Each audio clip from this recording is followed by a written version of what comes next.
ओम शांति।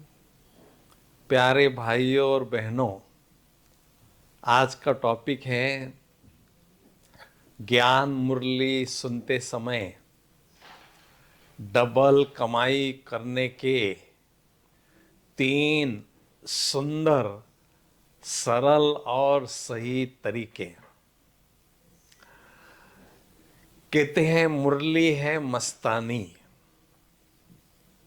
मुरली है परमात्मा के शक्तिशाली ज्ञान रत्नों का आत्मा के लिए भोजन। तो जब मुरलीधर बाप की याद में सुनते हैं तो एक अलौकिक मस्ती की अनुभूति होती है। हमारा मनवा मोर झूमने लगता है।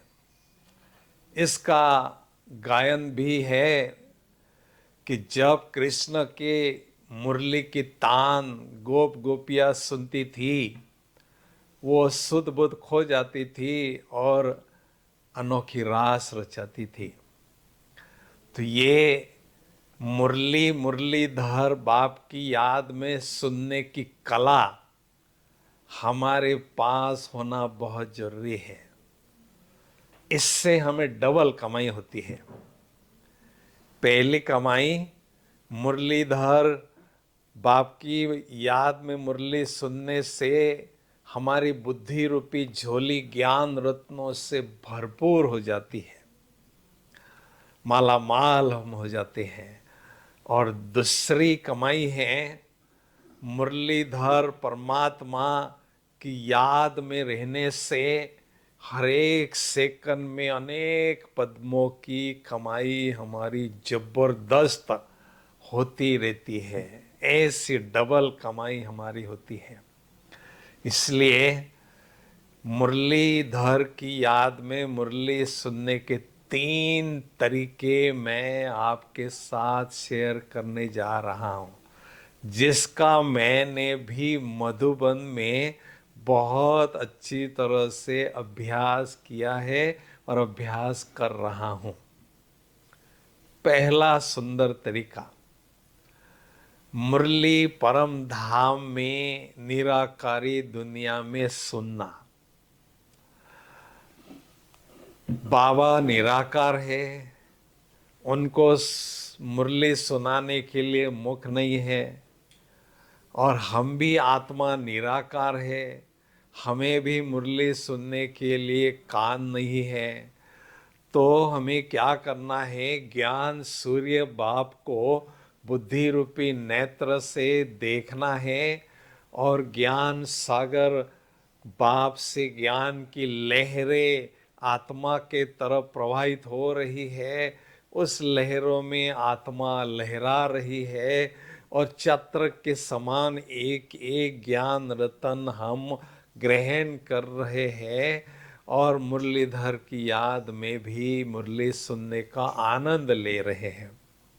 आपको संकल्प उठा होगा कि परम धाम में तो संकल्प नहीं कर सकते हैं, लेकिन जब तक ब्रेन का कनेक्शन आत्मा के साथ होता है तो हम परम धाम में भी संकल्प के माध्यम से बाबा की मुरली सुन सकते हैं, डबल कमाई कर सकते हैं। दूसरा तरीका, सूक्ष्म वतन में बाबा की मुरली सुनना। उसके लिए हमें क्या अनुभव करना है?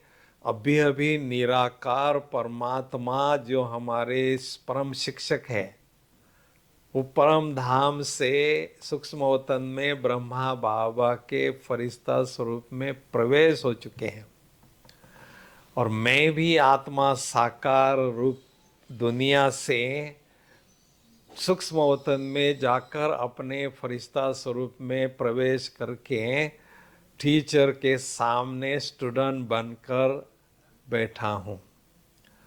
अभी शिव बाबा शिक्षक बनकर ब्रह्मा मुख से हमें मुरली सुना रहे हैं और मैं आत्मा स्टूडेंट बनकर कानों के द्वारा मुरली सुन रही हूँ। तो इसका बड़ा आनंद आप अनुभव कर सकते हैं।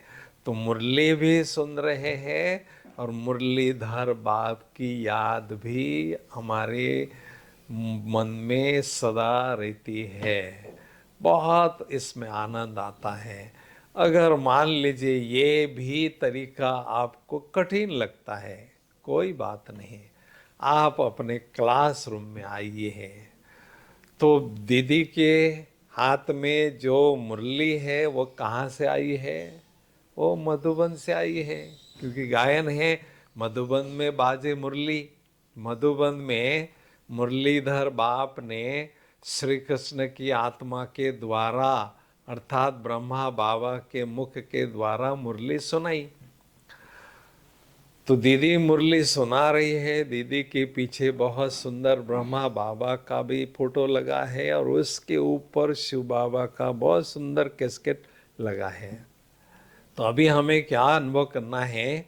ज्ञान सागर शिव बाबा से ज्ञान की गंगा बहते बहते ब्रह्मा बाबा के मुख से बहते बहते, बहन जी के मुख से बहते बहते आपकी आत्मा के तरफ ज्ञान गंगा बहती आ रही है और आप आत्मा ज्ञान गंगा में बहुत अच्छी तरह से स्नान कर रहे हैं, लहरों में लहरा रहे हैं।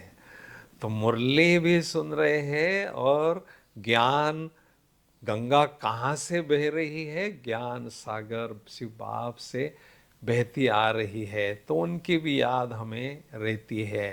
तो डबल कमाई हमारी इस विधि से भी होती है। तो इसका भी भरपूर हमें आनंद लेना है। अभी ज्ञान मुरली सुनना ही पर्याप्त नहीं है, उसका मनन चिंतन करना बहुत जरूरी है। क्योंकि बाबा के ज्ञान, मुरली के ज्ञान के महावाक्य में, हर एक महावाक्य में बहुत गहरा राज छिपा हुआ होता है। उस राज को समझने से आत्मा एकदम हल्की बनती है। ज्ञान सूर्य से ज्ञान की लाइट मिलने से आत्मा लाइट रहती है और आत्मा का परमात्मा से माइट लेने की क्षमता, शक्तियाँ लेने की क्षमता बढ़ती है। इसलिए मनन चिंतन करना बहुत जरूरी है। दूसरी बात, जो बाबा के घर में मुरली सुनते समय ज्ञान का भोजन बुद्धि रूपी टिफिन बॉक्स में हमने भरा है, उस भोजन को खाना भी तो पड़ेगा ना। उसके लिए एकांत में बैठकर हमें समय निकालना है और जो भी मुरली समय सुनते समय हार्ट को, दिल को टच करती है पॉइंट, उसको पॉकेट डायरी में लिखना है और एकांत में बैठकर उसका मनन चिंतन करना है। तो मनन करना हमारी ब्राह्मण जीवन में हॉबी होना जरूरी है। उससे हमें नई नई आइडिया, नई नई प्रेरणाएं, नई नई विधियाँ, नई नई युक्तियाँ, नए नए ज्ञान रतन प्राप्त होते रहते हैं। तो कई कहते हैं मुरली सुनने के बाद मुरली हमें याद नहीं रहती है। इसका कारण क्या है?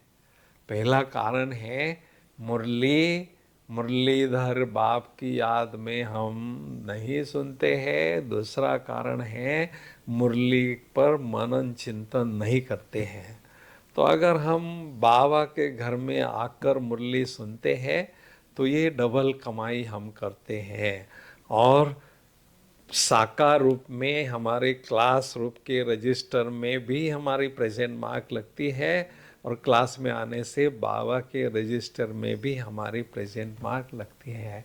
तो इस तरह से हमें ज्ञान मुरली सुनते समय मुरलीधर की बाप की याद में रहते हुए ज्ञान रत्नों की कमाई करना है और बाबा की याद में हर एक सेकंड में अनेक पद्मों की कमाई करके डबल कमाई से भरपूर करना है और संगम का आनंद लेना है। ओम शांति।